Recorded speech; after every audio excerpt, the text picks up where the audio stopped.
Então, boa noite, pessoal. É um prazer muito grande estarmos aqui para essa nova série de estudos, né? Pedimos desculpa aí pelos problemas técnicos, estamos fazendo alguns ajustes. Mas estamos na nossa primeira mensagem da nossa nova série desse ano de 2021, né? Esse ano nós vamos começar a estudar o livro de Gálatas. Ano passado estudamos o livro de Filipenses, uma das cartas de Paulo, a outra carta de Paulo a Filemon, e agora vamos estudar sobre a carta de Paulo aos cristãos em Gálatas, os gauleses chamados. Para começar, vamos orar para esse nosso tempo. Pai querido, em tua presença, quero te agradecer por esse dia que o Senhor nos deu, por essa oportunidade de estarmos aqui para aprender da tua palavra, Pai, que o Senhor possa estar abrindo os nossos corações para entender as tuas verdades e realmente praticar em nossos corações, Pai, que o Senhor possa estar me usando, Pai, e que possamos ter um tempo muito de edificação. É isso que eu te peço e te agradeço por tudo. Em nome de Jesus, amém. Vou pegar a Bíblia aqui. Vamos abra sua Bíblia no livro de Gálatas, capítulo 1. Hoje nós vamos estudar dos versículos 1 ao 10. Gálatas, capítulo 1, do versículo 1 ao 10. Eu vou estar lendo na versão NVT, nova versão transformadora. Então, você pode me acompanhar aí. Diz assim a palavra do Senhor. Eu, Paulo, apóstolo nomeado não por um grupo de pessoas, nem por alguma autoridade humana, mas pelo próprio Jesus Cristo e por Deus, o Pai, que ressuscitou Jesus dos mortos. Escrevo essa carta com todos os irmãos que estão comigo, as igrejas da Galácia. Que Deus, o Pai e nosso Senhor Jesus Cristo lhes deem graça e paz. Jesus entregou sua vida por nossos pecados, a fim de nos resgatar deste mundo mau, conforme Deus, nosso Pai, havia planejado. Toda a glória a Deus para todo sempre. Amém. Admiro-me que vocês estejam se afastando tão depressa daquele que os chamou para si por meio da graça de Cristo. Vocês estão seguindo um caminho diferente que se faz passar pelas boas novas, mas que não são boas novas de maneira nenhuma. Então, estão sendo perturbados por aqueles que distorcem deliberadamente as boas novas de Cristo. Que seja amaldiçoado qualquer um, incluindo nós, ou mesmo um anjo do céu, que anunciar boas novas diferentes das que nós lhes anunciamos. Repito o que disse antes. Se alguém anunciar boas novas diferente das que vocês receberam, que seja amaldiçoado. Acaso estou tentando conquistar a aprovação das pessoas? Ou será que procuro a aprovação de Deus? Se meu objetivo fosse agradar as pessoas, não seria servo de Cristo. Então, a gente está vivendo hoje num mundo que está numa situação bem ruim, né? Como sabemos, estamos passando por um dos piores momentos da pandemia aqui no nosso estado. Estamos vivendo a bandeira preta, muitas pessoas morrendo, muitas pessoas doentes, pessoas próximas a nós morrendo ou ficando doentes. Essa noite morreu um pastor, grande amigo nosso, da Igreja Boas Novas de Novo Hamburgo, de Covid. Então, é uma tristeza muito grande. Então, notícias ruins estão inundando o nosso feed de notícias do Facebook, do nosso Instagram. Se a gente abre o jornal, a gente sai mais perturbado ainda, né? Então, é difícil encontrar notícias boas quando a gente olha os noticiários ou ao nosso redor, principalmente nesse contexto que estamos vivendo agora, né? Mas para aquelas pessoas que aceitaram a Cristo como seu Salvador, elas têm umas boas novas, as verdadeiras boas novas. E essas são o Evangelho.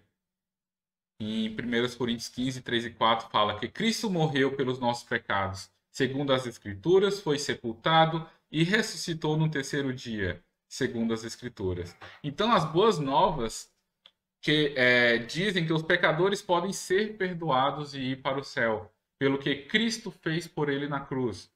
Essas boas novas de salvação pela fé em Cristo é a mensagem mais importante do mundo. E essa é a mensagem que a gente vai ver no decorrer do livro de Gálatas, que é a justificação pela fé. Vocês vão ver muito essas palavras nessas próximas mensagens. E o que é essa tal de justificação? Justificação é ser declarado justo. Existe uma diferença entre justificação e perdão.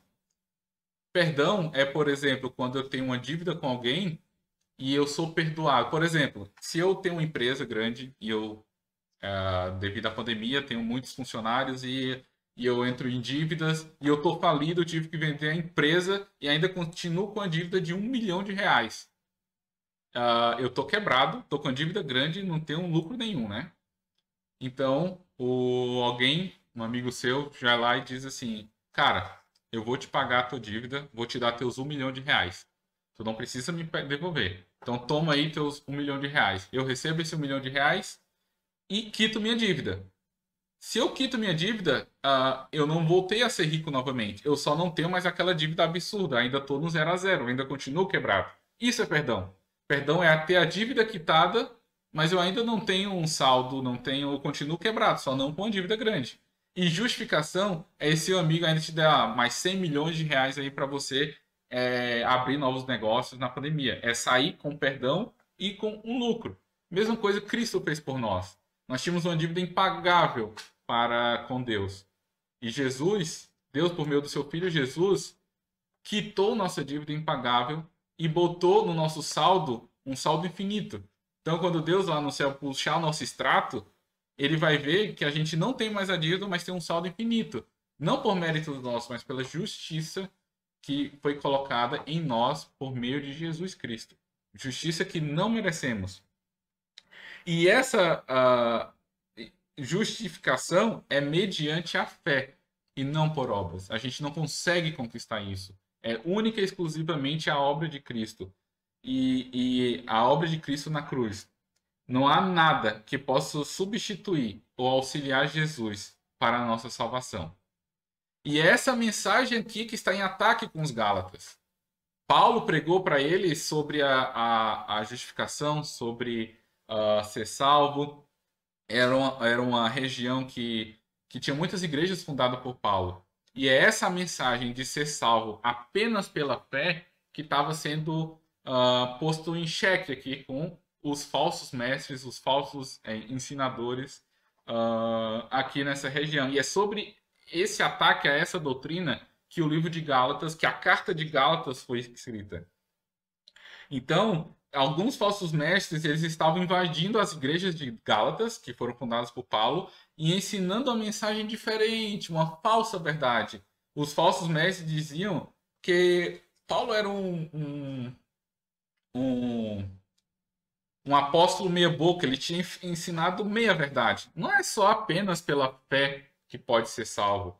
A gente precisava cumprir a lei também. Diziam que eles estavam querendo tirar a autoridade de Paulo, dizendo que Paulo não era bem um apóstolo. Ele não estava lá com os 12 quando Jesus escolheu eles. Então, eles estavam querendo tirar a autoridade de Paulo. E estavam querendo colocar coisas no meio da salvação. Dizendo que não só aceitar Cristo, ter a fé nele, era o suficiente para ser salvo.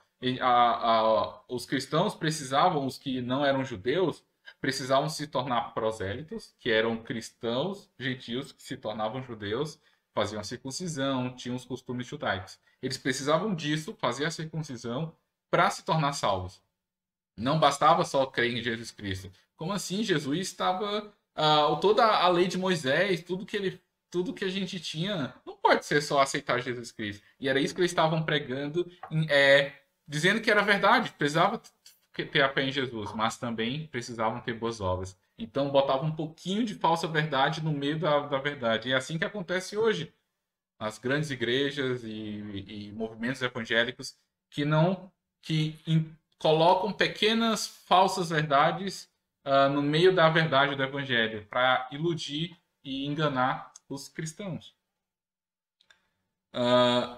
E a gente vê aqui, uma lição que eu vejo disso é que os falsos mestres sempre desejam roubar a simplicidade da salvação de Deus. Não basta aceitar Cristo, tem que fazer boas obras, tem que dar o seu dízimo, tem que fazer alguma coisa, porque só a fé não te salva. É isso que eles sempre tentam atacar, até os dias de hoje. Nunca a carta de Gálatas esteve tão atual como nos dias atuais, né?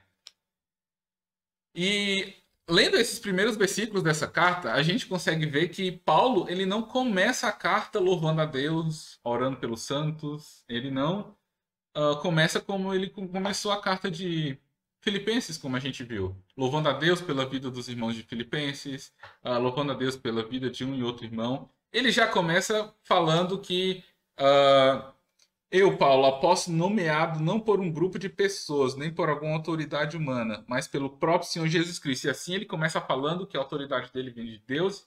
Não há tempo para isso. A igreja, a fé daqueles irmãos estava sendo atacada. O cristianismo, as doutrinas básicas da fé estava sendo atacada. Então, Paulo envia essa carta para combater isso, para advertir aos irmãos de Gálatas. Lá para frente, no meio da carta, ele dá palavras amorosas e cuidadosas com os irmãos. Mas ele já inicia falando, combatendo isso. E ele vê que é uma batalha contra o evangelho. Então, eu consigo perceber aqui que quando se trata de problemas doutrinários, Paulo fica extremamente chateado com isso. Coríntios, se você voltar para a carta de Paulo aos Coríntios, Coríntios tinha um problema muito grande de pecados na igreja, mas Paulo inicia a carta louvando a Deus pela vida dos irmãos e não começa como começou Gálatas, porque Gálatas era um problema de pecados doutrinários que feriam ao cerne da fé cristã. E isso deixava Paulo muito mais brabo do que os pecados corriqueiros dos irmãos. Ele tratava ainda, mas ele tinha um outro modo de agir. E qual é a abordagem que Paulo usa aqui na tentativa de ensinar a verdade sobre o evangelho aos Gálatas? O que ele toma de medidas para tentar abrir os olhos dos Gálatas e mostrar essas falsas verdades? Nesses versículos iniciais dessa carta, do versículo 1 ao 10 que a gente leu, a gente vê que Paulo toma 3 passos para se preparar para lutar por essa batalha. Ele vai preparar o terreno para combater esses falsos ensinamentos. E é sobre isso que a gente vai estudar essa noite, sobre os 3 ensinamentos, 3 passos que Paulo dá para iniciar esse combate das falsas doutrinas, dos falsos ensinamentos que estavam rolando ali na igreja de Gálatas, do povo de Gálatas. Antes de começar o contexto histórico para a gente se situar, Gálatas ela era uma região da Ásia Menor, onde atualmente fica a Turquia ali, e era habitada pelos Gálatas. Ele era uma província romana, eram os gauleses, que eram os povos celtas, vieram para lá, foram tomados pelos romanos. Os romanos dividiu ali as províncias e era uma província romana, o povo de Gálatas. E essa carta é chamada também de epístola. O que é uma epístola? É uma carta mais um sermão de orientação, de doutrinamento para a igreja. E é isso que é a carta de Gálatas, uma epístola. Uma carta sobre notícias, sobre relatórios missionários, mas também doutrinariamente Paulo estava instruindo, advertindo, e assim que ele faz com muitas outras epístolas que ele escreveu. Então, qual foi o primeiro passo que Paulo deu para se preparar nessa luta, nessa batalha contra os falsos ensinamentos? Paulo ele explica a sua autoridade. O que os falsos mestres estavam fazendo era tirando a autoridade de Paulo. Eles estavam dizendo, Paulo, ele não é um apóstolo de verdade, ele não estava lá com os 12 apóstolos, eles estavam querendo tirar a autoridade de Paulo dos seus ensinamentos, e com isso introduzir novos ensinamentos errados, tirando a autoridade de Paulo.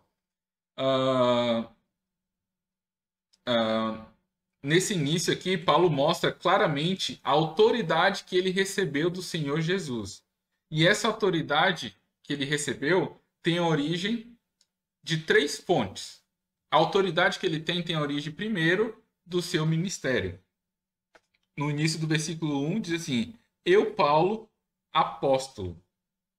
No início da igreja, Deus chamou homens para fazer tarefas especiais. Ele, quando estava na terra, ele tinha discípulos que seguiam ele, faziam o que ele mandava, mas dentre eles ele escolheu 12 apóstolos. Mas o que é um apóstolo? Para eles estarem dizendo que Paulo não era um apóstolo. Apóstolo é aquele que é enviado com uma missão. Ele recebeu a missão, é aquele que é enviado para receber uma missão, que recebeu a missão do próprio Senhor Jesus Cristo e que foi testemunha ocular da sua ressurreição.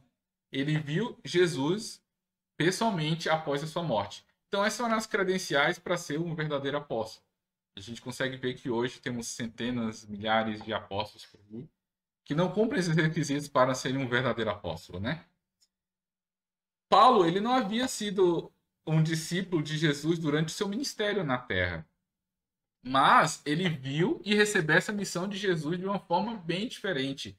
E essa forma miraculosa que foi a conversão de Paulo, que os apóstolos estavam, os falsos mestres estavam querendo usar isso para tirar a credibilidade de Paulo. Paulo era um verdadeiro apóstolo. Ele foi chamado por Jesus quando ele estava na estrada de Damasco. O próprio Jesus deu a missão para ele, viu Jesus pessoalmente e foi enviado por Jesus para uma missão. Então ele tinha todas as credenciais para ser um autêntico apóstolo. E desde o início, Paulo não tinha convivido com os apóstolos que estavam ali com Jesus. Então, os falsos mestres estavam querendo usar isso para tirar a credibilidade de Paulo. Mas Paulo fez questão de dizer aqui no versículo 1 que ele foi nomeado apóstolo pelo próprio Cristo, que foi quem escolheu os demais apóstolos. Então, o que ele fala? Eu, Paulo, apóstolo, nomeado não por um grupo de pessoas, nem por alguma autoridade humana, mas pelo próprio Jesus Cristo e por Deus o Pai, que ressuscitou Jesus dos mortos. Então ele diz assim: eu fui chamado pelo próprio Senhor Jesus, que chamou os demais apóstolos. E ele mostra a sua credibilidade no seu ministério por ser apóstolo. E ele também havia havia fundado aquelas igrejas na Galácia. Então, ele não escrevia essa carta como uma pessoa desconhecida, mas como aquele que fundou aquelas igrejas, que foi pai na fé de muitos, da grande maioria daqueles irmãos que estavam ali. Então, ele não era uma pessoa desconhecida. Essa carta demonstra a preocupação e a afeição que Paulo tinha com os cristãos gálatas. Ele sempre demonstrou essa preocupação e carinho com seus filhos na fé, que se converteram com ele. A gente vê isso nas demais cartas que Paulo escreveu. Ele sempre estava buscando encorajar, doutrinar, advertir, dar conselhos. Ele sempre mantinha contato com os seus filhos na fé. Então ele sempre tinha essa preocupação. A gente viu isso na carta de Filipenses. Quando ele ficou sabendo que os falsos mestres estavam ensinando doutrinas erradas na igreja e fazendo seus convertidos se desviar, ele ficou muito preocupado e de uma forma genuína. Esses falsos mestres estavam deturpando o evangelho e fazendo desviar os que tinham se convertido com ele. E esses falsos mestres eram chamados de judaizantes. A gente viu isso também em Filipenses, pois eles tentavam atrair os cristãos de volta para o sistema religioso judaico. Esses judaizantes, a gente comentou lá em Filipenses, que estavam perseguindo Paulo, estavam denegrindo a sua imagem no meio da igreja. Então eram os mesmos judaizantes, esses falsos mestres que estavam tentando trazer o povo de volta aos costumes judaicos. Além do seu ministério, ele tinha uma segunda fonte de autoridade, que era a sua mensagem, nos versículos 3 e 4. Paulo ele começa a carta com uma mensagem do evangelho explícita, logo de cara, nos primeiros versículos. Pois era essa mensagem que os judaizantes estavam distorcendo.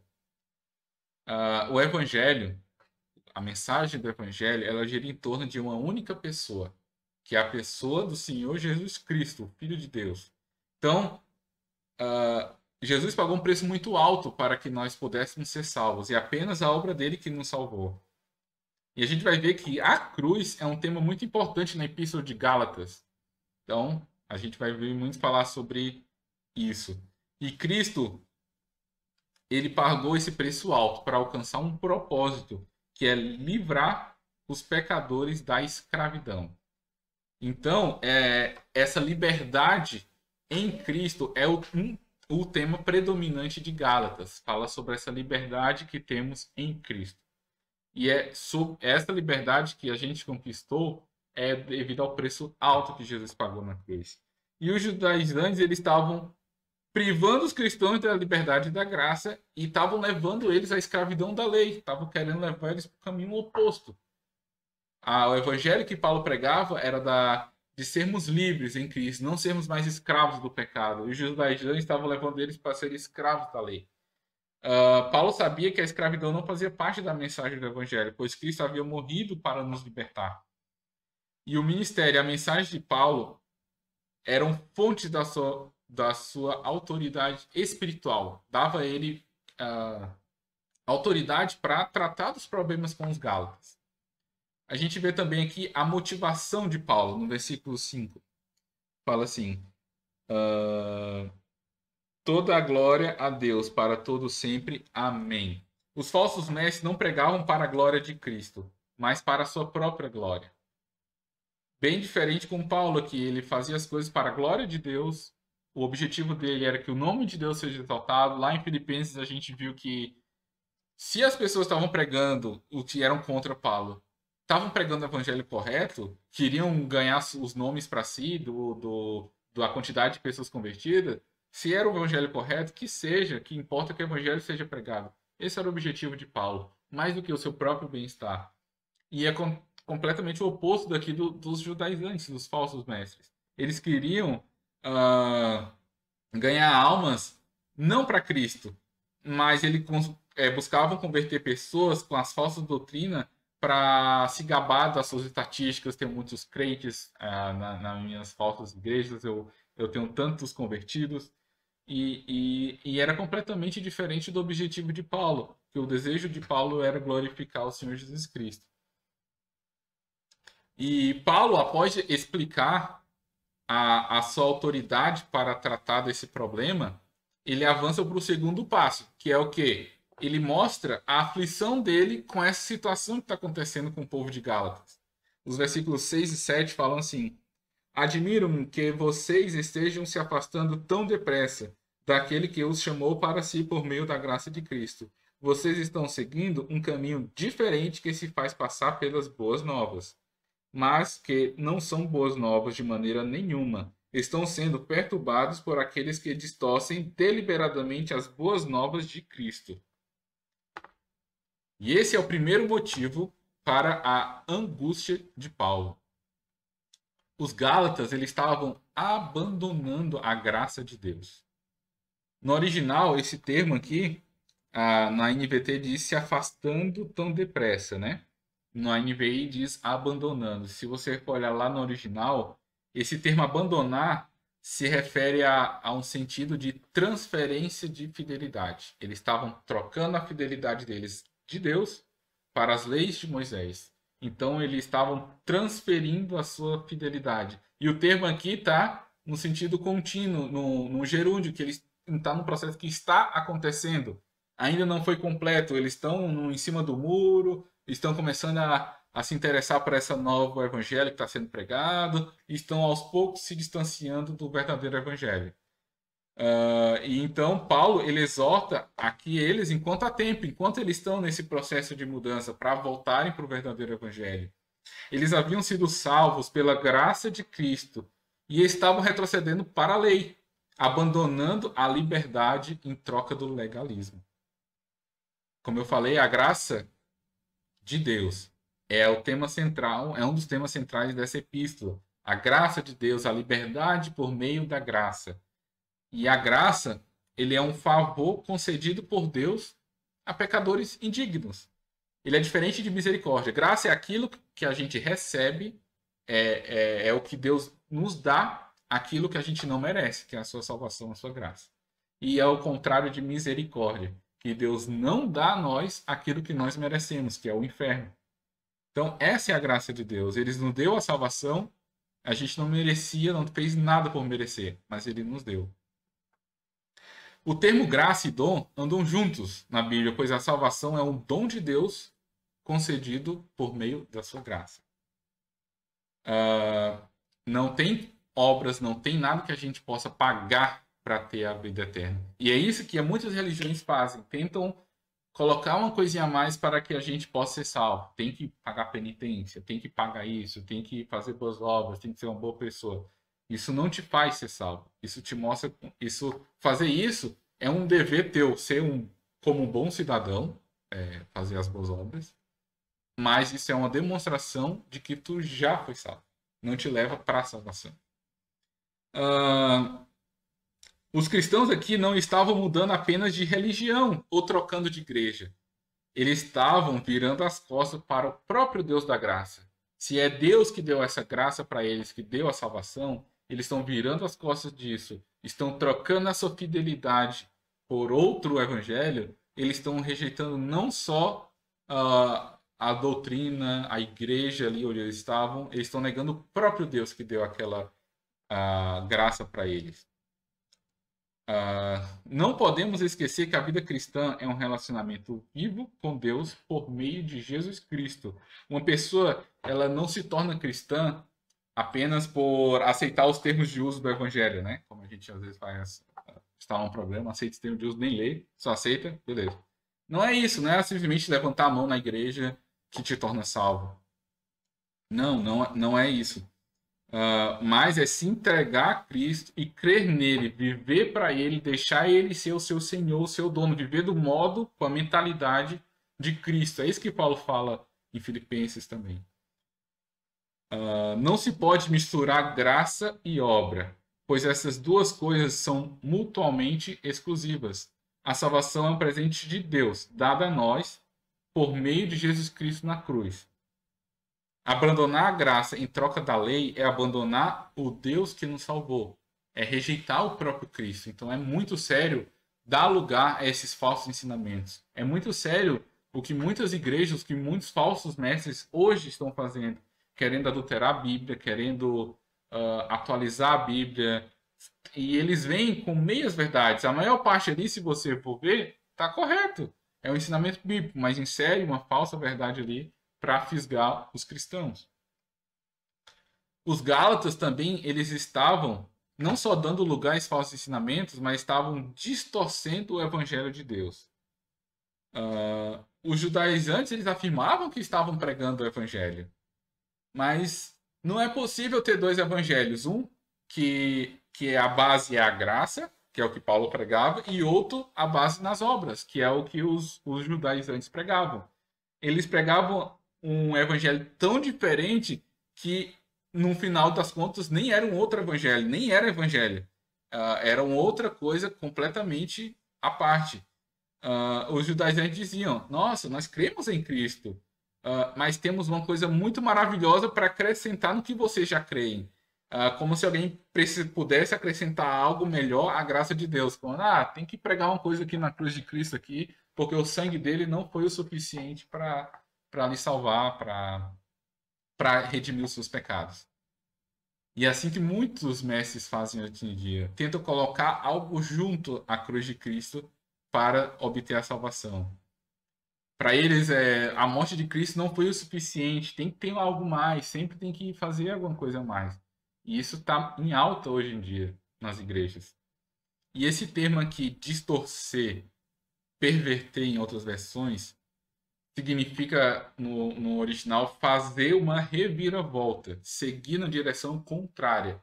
Eles estavam seguindo na graça, tinham se convertido, estavam indo para o caminho certo, e com essas falsas doutrinas eles estavam indo no sentido oposto, diametralmente oposto, voltando aos costumes da lei, sendo escravos da lei, vivendo sobre a pressão da lei, e eles estavam indo no sentido completamente oposto ao da graça. Mais adiante, nessa mesma carta, Paulo explica de que modo a lei foi uma preparação para a vinda de Cristo. Mas essa não era a interpretação dos judaizantes. A lei era para mostrar que nós somos pecadores e nunca sozinhos conseguiríamos chegar a Cristo. Paulo vai até falar mais à frente que Moisés, que Abraão, ele foi foi salvo. E muitos anos depois que veio a lei. Tá, como é que ele foi salvo sem antes ter existido a lei? Então, para mostrar, Paulo usa esse argumento para mostrar que não é a lei que salva. Eles estavam querendo que a lei e a graça andassem juntos.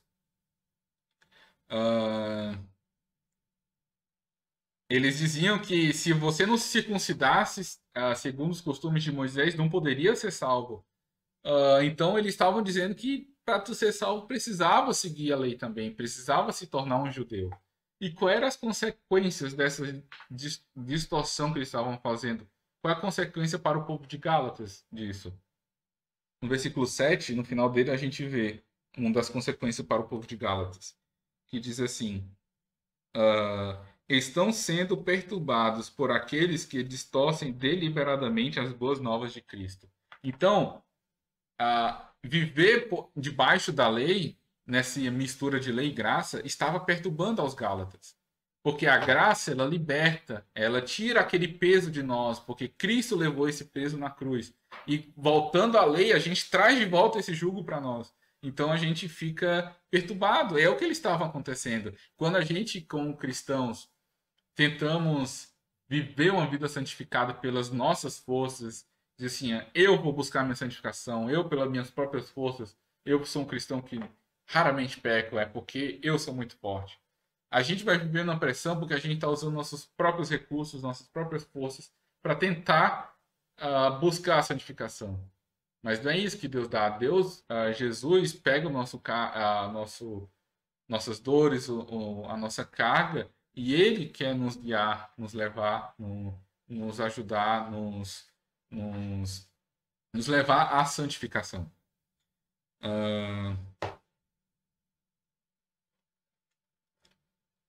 E em contrapartida a essa doutrina da lei, a graça, ela conduz à paz. A gente vê no versículo 3 aqui, que Deus, o Pai e nosso Senhor Jesus Cristo lhes deem graça e paz. Então, a lei traz perturbação, traz angústia, peso no coração. E a graça traz paz. É totalmente o oposto, né? Os judeus estavam, os gálatas estavam trocando a liberdade e a paz, que a graça traz, pelo peso da lei sobre eles. É importante lembrar que a graça de Deus abrange mais do que apenas a salvação do homem. A gente deve viver pela graça. Devemos permanecer firmes na graça.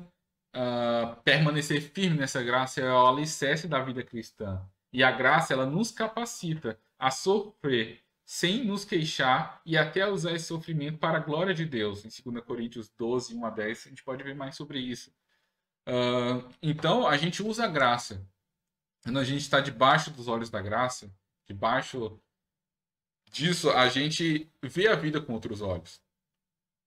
O sofrimento, a gente, quando se converte, a gente não é ausência de problemas, ausência de sofrimento. É em meio às dificuldades, a gente sabe que Deus está nos cuidando. Isso é muito pertinente aos nossos dias atuais, vivendo essa angústia e incerteza devido ao coronavírus. A gente consegue viver em paz, confiando que Deus está no controle de tudo, que Deus tudo está aos olhos dele e nada ele vai deixar escapar. E a gente consegue viver em paz em meio às dificuldades. É esse tipo de paz que o mundo não entende, que a paz que o mundo busca é a paz de ausência de problemas. E não é isso que Deus promete. E é isso que muitas igrejas estão prometendo. Venha para a minha igreja e pare de sofrer, seja rico. E isso é um falso evangelho, uma falsa doutrina que está sendo ensinado por aí. Depois de explicar a sua autoridade e a sua aflição, Paulo ele toma o seu terceiro passo, que é desmascarar os seus adversários. Nos versículos 8 a 10, diz aqui: que seja amaldiçoado qualquer um, incluindo nós ou mesmo o anjo do céu, que anunciar boas novas diferentes das que nós lhe anunciamos. Repito o que disse antes. Se alguém anunciar boas novas diferentes das que vocês receberam, que seja amaldiçoado. Acaso estou tentando conquistar a aprovação das pessoas? Ou será que procuro a aprovação de Deus? Se meu objetivo fosse agradar as pessoas, não seria servo de Cristo. Então, Paulo lutou contra os falsos mestres porque amava a verdade e porque amava os que ele havia levado a Cristo, seus filhos na fé. E os judaizantes, eles eram identificados pelo falso evangelho que eles pregavam. A prova de um ministério de uma pessoa, a prova do ministério de uma pessoa não é a sua popularidade, o seu desenvolvimento avassalador, nem os milagres que ele faz, mas a fidelidade à palavra de Deus. Isso mostra que a pessoa está fazendo o que Deus quer, está realmente um ministério conforme o coração de Deus. Paulo, ele havia recebido de Cristo o evangelho correto e passado para os irmãos gálatas da maneira correta. Agora, esses falsos mestres, eles haviam colocado seu falso evangelho no lugar do verdadeiro evangelho. Estavam embutindo a lei ali junto com a graça, como a compra casada ali para se converter, né? Então, por isso, Paulo, ele chama eles de amaldiçoados. Porque não importa quem tenha trazido essa mensagem, nem o próprio Paulo, se vier vindo outra mensagem que coloca outra coisa além de Cristo para a gente ser salvo, deve ser chamado de amaldiçoado. E é isso que Paulo adverte aos Gálatas. E os adversários de Paulo tinham a motivação errada também. Eles acusavam Paulo de abrir o evangelho para os gentios, eles usavam da maneira errada aquele versículo de se fazia com os fracos, se fez fraco. Então, ele, quando estava com os judeus, Paulo se comportava como os judeus. Quando estava com os gentios, se comportava como os gentios. Então, ele estava querendo dizer isso, que Paulo estava abrindo concessões. Mas, na verdade, não.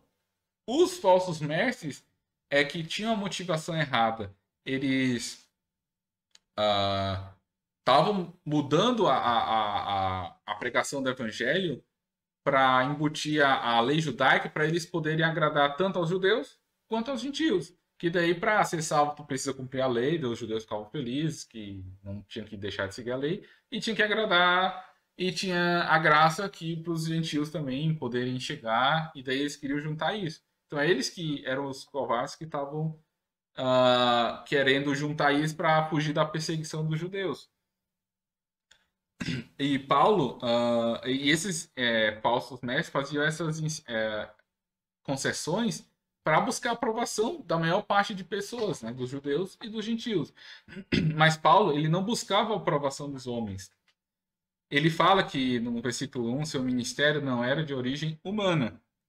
Eu, Paulo, apóstolo nomeado não por um grupo de pessoas, nem por alguma autoridade humana, mas pelo próprio Jesus Cristo. Então, como também não era sua mensagem, não era de origem humana, era de origem celestial. O desejo do coração de Paulo era agradar a Jesus. Ele não era um político, um cara que ficava tentando fazer lobby ali para tentar agradar um a outro, para abrir concessões e ter maior popularidade. Não, Paulo era embaixador, ele tinha um trabalho de proclamar uma mensagem. E não importa se ia ter a aprovação das pessoas, se não ia. Ele se importava que Cristo estava feliz com aquilo, que ele tinha a aprovação de Cristo. Mas a aprovação humana, ele não estava buscando isso, e ele não teve, porque a mensagem do Evangelho ela é dura, ela confronta o coração. Então, ela não é uma mensagem popular, né? Então, a gente conseguiu ver aqui nessa noite os 3 passos que Paulo deu a fim de começar a sua luta contra esses falsos mestres. Essa é a motivação da carta de Gálatas. Lutar contra esses falsos ensinamentos que estavam acontecendo ali na região da Galácia. Então, Paulo, qual foram os 3 passos que ele deu? Ele explicou a sua autoridade, porque eles estavam tirando a autoridade de Paulo. Estavam querendo dizer que ele não tinha autoridade sobre o evangelho que ele pregava. Então, os falsos mestres poderiam trazer um novo evangelho, que eles eram tinham mais autoridade que Paulo. O segundo passo, ele expressou a sua aflição, expressou sua angústia, em que os Gálatas estavam trocando a sua fidelidade de Deus, da graça de Cristo, para a lei, estavam abandonando a graça, se tornando escravos com base na lei, e estavam adulterando a lei, o evangelho que era pregado. E o terceiro passo, o terceiro passo que Paulo tomou, ele desmascarou os seus adversários. Então ele expôs os falsos ensinamentos, expôs a motivação errada que eles tinham, expôs o evangelho errado que eles estavam pregando, que nem era um evangelho, era outra coisa e era amaldiçoado. E que de maneira Paulo, o apóstolo Paulo, pretende atacar seus inimigos? Como é que ele vai atacar esses falsos ensinamentos? Que abordagem ele vai usar para convencer os cristãos da Galácia de que não precisam outra coisa senão da graça de Cristo? Qual vai ser a estratégia que Paulo vai usar para convencer os irmãos de Gálatas a abandonar esses falsos ensinamentos e voltar para a fé cristã? Você quer saber? Não perca a semana que vem nossa série de estudos de Gálatas e vamos continuar estudando esse livro. E é um livro muito rico, doutrinariamente falando, então a gente vai ser muito edificado. Leia os próximos versículos e não perca a semana que vem nesse mesmo canal.